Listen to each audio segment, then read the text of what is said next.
If you have a Bible and you find it helpful to follow along, please turn in it to Daniel chapter 5. This is where we're going to spend our time in the less recent Testament. Everybody, every human being, we all do this. There are certain things in our lives that we really pour ourselves into. Lots of effort, lots of energy. We think about them, these things. We purchase things necessary to accomplish the tasks or to enjoy the things that we're doing. And then there are things in our lives that we just kind of stick the end of our toe in the water. We don't really pour ourselves into them. We just sort of, what I would call, dabble at them. What a shock it is, if somebody's, like I remember, it's probably happened to you, if you go to a pool and you're not sure that the water's comfortable, right? So you stick your toe in, I remember doing this all my life as a kid, say, okay, is it too cold? And then of course somebody comes up behind you and gives you the full immersion, which is always a shock when it happens. Well, I wonder, in terms of being followers of Jesus, if that doesn't kind of describe our lives as followers in some ways, or we just kind of sticking our toes in the water. Let's take a look at this text, Daniel chapter 5, and I'll begin reading in verse 17. And if you don't know the backstory here, this is the night when Babylon is going to fall. Pretty incredible. And matter of fact, there's a lot of archaeological evidence for this very event, a lot of it that's extra biblical. And not necessarily extra biblical evidence for what happened here, that this party took place, which is, there is some extra biblical evidence of that, but that the handwriting appeared on the wall. And that moment when everything was going to change was announced by the handwriting. That's where we get that phrase from right here, the handwriting's on the wall. That's where this comes from. Something that's inevitable that can't be stopped. And so let's take a look at this.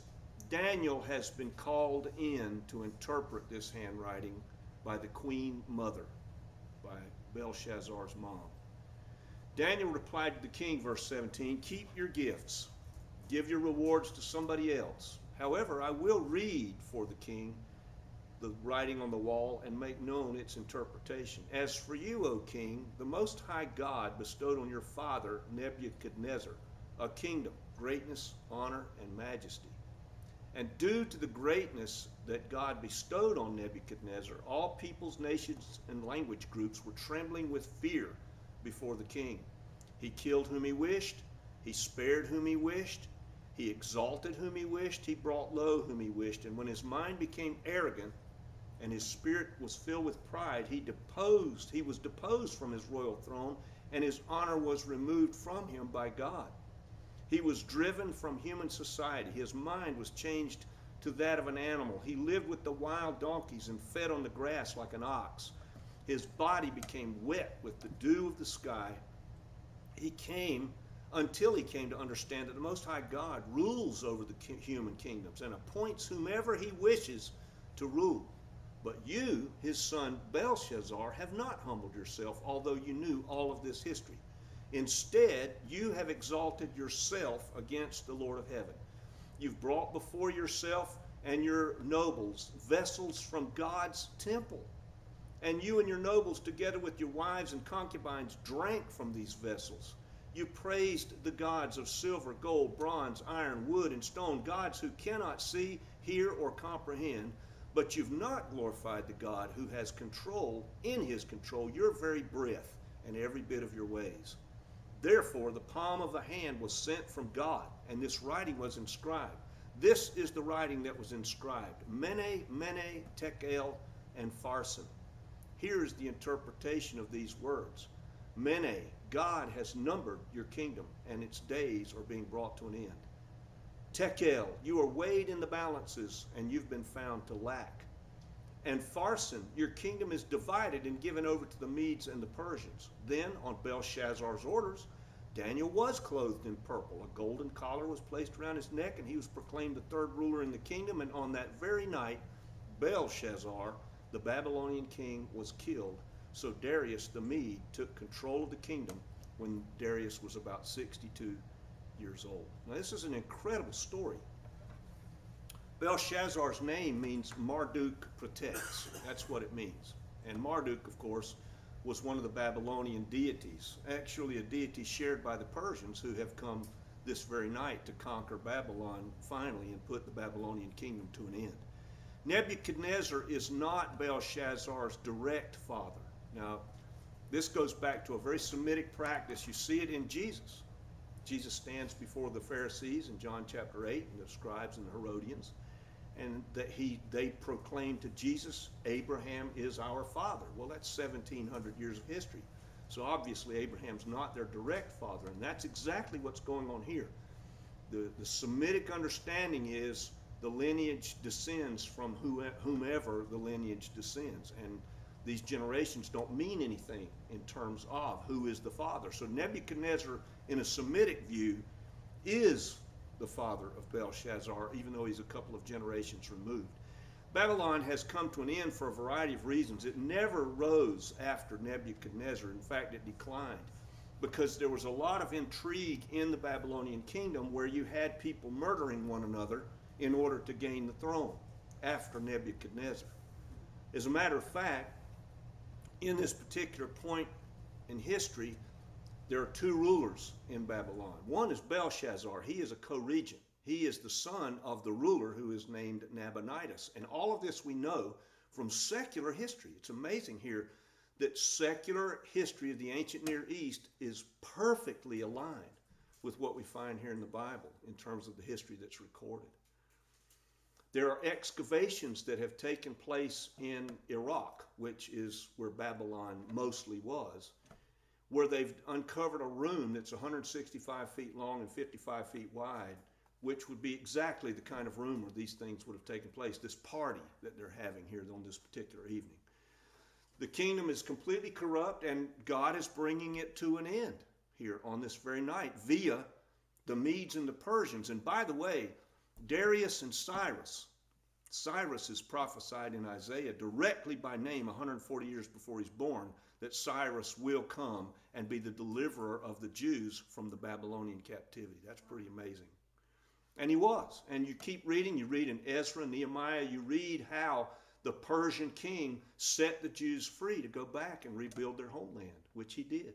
So, a lot of history here.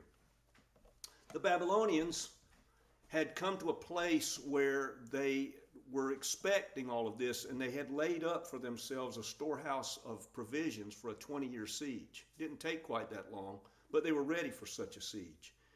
And they probably, there's a psychological element here that I just find fascinating. Why would Belshazzar have this party?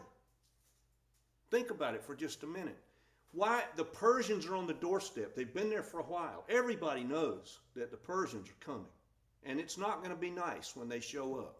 There's going to be a lot of sword swinging going on, a lot of spearing, lots of things happening that nobody wants to see happen. But they're having a party. And they're just going to sit around. Let's sit around. And I don't know if you remember the Prince song, Party Like It's 1999, which came out just before Y2K.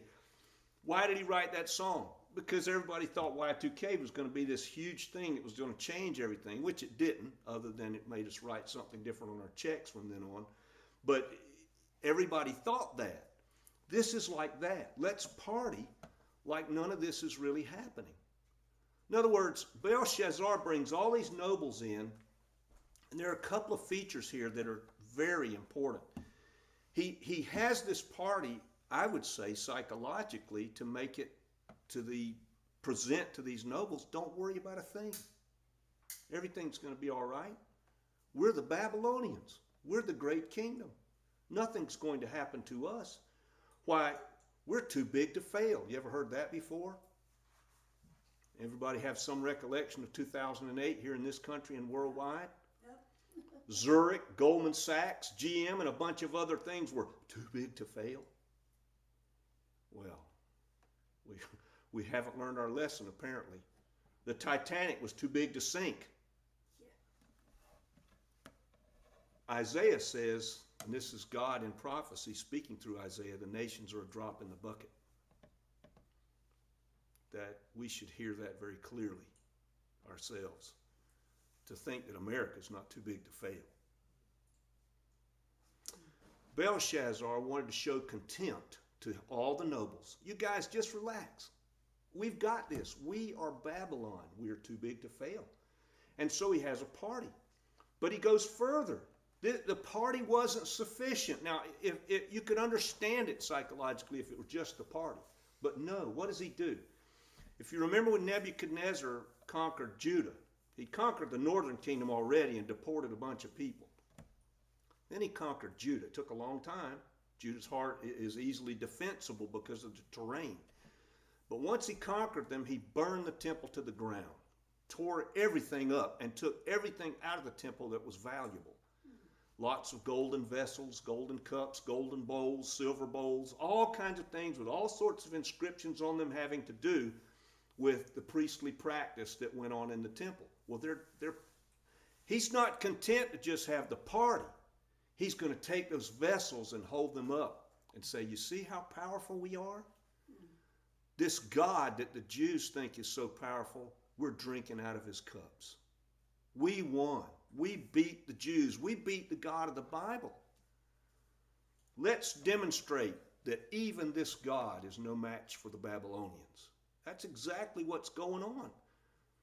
I don't know how it is for you guys, but I can tell you for me, I've heard lots of people mock God in this way. I listen to them to the tune of about 50 a week with whom I correspond, who mock God just like this. I'll never forget when I was living in Maryland, which is where I became a Christian. And I won't go into the backstory there, but after I became a believer, I'm on a job where there are 220 to 230 people, and there was only one other believer on the job that I was even aware of. He was one of the people in the superintendent class. I was not. I was just a lowly laborer carpenter. And one of the guys I worked with, we worked together every day. So once I became a Christian, it started to show a little bit. And he said, you're one of those born-againers, aren't you? I had to confess. At that point in my trajectory, it was almost something I was a little ashamed of. But I said, no, yeah, I got saved. I'm a Christian. And so from that day forward, every time something good happened, now, I liked this guy. Don't misunderstand me. I'm not looking back at some kind of vindictiveness here. But every time something good happened on the job, he'd say, praise Jesus. Now, he didn't want to praise Jesus for anything. He didn't believe any of it. He was just mocking in this same way. It's kind of like what you see in Forrest Gump. You remember Forrest Gump? Lieutenant Dan climbs to the top of the mast of the shrimp boat and says, smite me, O smiter, here I am. Or Bruce Almighty, Jim Carrey kneels down in the middle of the highway, smite me, O great smiter. And of course a truck runs over him, which might have, anyway. All I'm saying is this is nothing uncommon that people do this, that we get to a place where it's almost like a mob thing, isn't it? Where we come to a place where we're so zealous to see ourselves as so complete and so self-sufficient that we're willing to hold God's golden cups up that we stole from the temple and say, go ahead, see what you can do. You see how powerful we are? We're holding your vessels. Well, just imagine now, put yourself in Belshazzar's moment here. All those nobles, they're probably all laughing. Everybody's probably had plenty to drink. They don't care. We're the greatest. We're here. God can't hurt us. And then this hand appears on the wall. I mean, I can't imagine. Hot sweat just had to pop out on everybody's face. What happened here? What's going on? We thought we were so in charge, and apparently we're not. Wow. And why do you think God waited till the temple vessels were brought out before he sent the hand to write on the wall? I mean, God's got this great sense of timing, does he not? So they are completely shocked. Belshazzar is completely shocked. Well, I want to focus on that shock for just a minute. To me, as a follower of Jesus, and I believe I am a follower of Jesus, that I've come to Jesus and asked him to save me, am I not shocked when God really shows up? I am. I hate that, but I am. I have to confess that. You would think that if a person is walking with the Lord, they wouldn't be shocked at all when God shows up. They would just say, whoop, look there, God's doing something. But no, it's kind of shocking. Am I shocked because I just really don't know who God really is? Do I want God to just be tame and safe and just kind of back me up in the things that I want to do and be? Ooh, I don't know. I have to think about that a little while. Belshazzar didn't think anything was going to happen, right? Here's the cup. Got all the inscriptions on it from the temple. Go ahead, God, smite me, O great smiter. And then the hand shows up. I'll never forget, one of my mentors, most of my mentors are from afar. Isn't that interesting? C.S. Lewis, William Lane Craig. One of them was Dr. Walter Martin. He was my first one. He wrote what became the seminal seminary text called The Kingdom of the Cults. And it was a text wherein you read about all of the various Christian cultic groups in the country. And he went through painstaking comparison between Orthodox, biblical, historic, apostolic Christianity and what the cults taught. It was where I cut my teeth in terms of theology and apologetics. And he used to hold meetings all over the world. Well, he was holding a meeting in the Northeast at a church, and these meetings would go on for a week.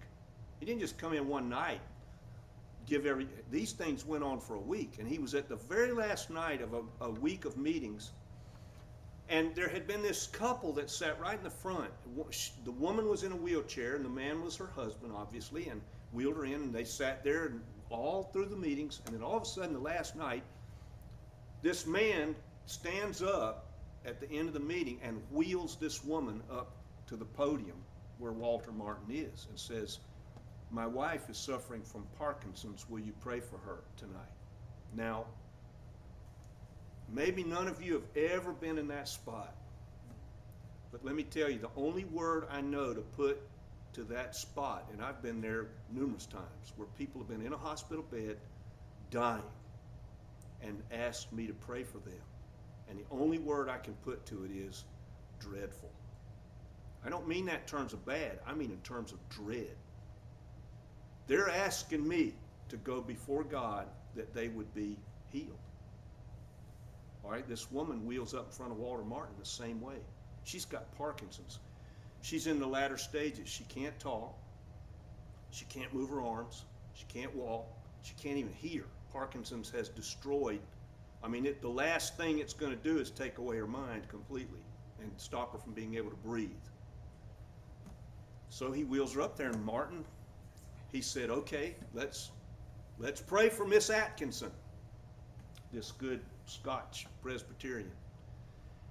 And so they prayed for her. He asked for some of the people in the church to come and join him. He put his hands on her head, prayed for her, got done praying. You can only do that so long, right? Before you say, okay, let's see if God's doing something here. And Martin said, I reached down and put my head next to her ear, and I said, Miss Atkinson, can you hear me? And about 3 seconds went by, and she said, yes. And she couldn't talk when she came in. And Martin said, everybody jumped back, including me. He said, my next question was, can you really hear me? He couldn't believe it himself, right? And then the next thing he knows, can you stand? She stands up. She takes her husband's hand, and her husband speaks to her, and she says, I can hear you, dear. And she walked out of the church and left the wheelchair there. Now, Martin said, when she first said, yes, I can hear you, it startled everybody. Why? Because we're so locked into thinking that God is tame and that God is really just there like a power reservoir that we can tap when we need him, but that he might not really do things like this. Maybe I don't want God to infiltrate my private world Maybe I want God to just fit into the things that I've already decided I want to do and bless those and leave me alone otherwise. In The Lion, the Witch, and the Wardrobe, C.S. Lewis's children's books, I don't know if you've ever read the Chronicles of Narnia. If you haven't, I'm sorry for you, because they are just awesome. The second book is called The Lion, the Witch, and the Wardrobe. The first book is The Magician's Nephew. In The Lion, the Witch, and the Wardrobe, these children from England are taken to Narnia. And the Christ figure in the books is Aslan, the lion. And the Satan figure is the White Witch. And there's a battle for Narnia that they're fighting. In the battles, Narnians are killed. Aslan is there. The battle is taking place, but there are Narnians who are killed. One of the children brought from, think of it, you're in England, and the next thing you know, you're in Narnia. And the next thing you know, you're a warrior in Aslan's army against evil, and you're mortally wounded. Isn't that the way it really is? That we move through this world expecting that because we've been obedient, perhaps, because we've done the right things, that God is going to reward us tangibly here and now, and that we should never really expect that things might go awry for us. That sounds to me more like the God who just backs up what I already want to do, not the God who comes in as a surprise because he's not tame.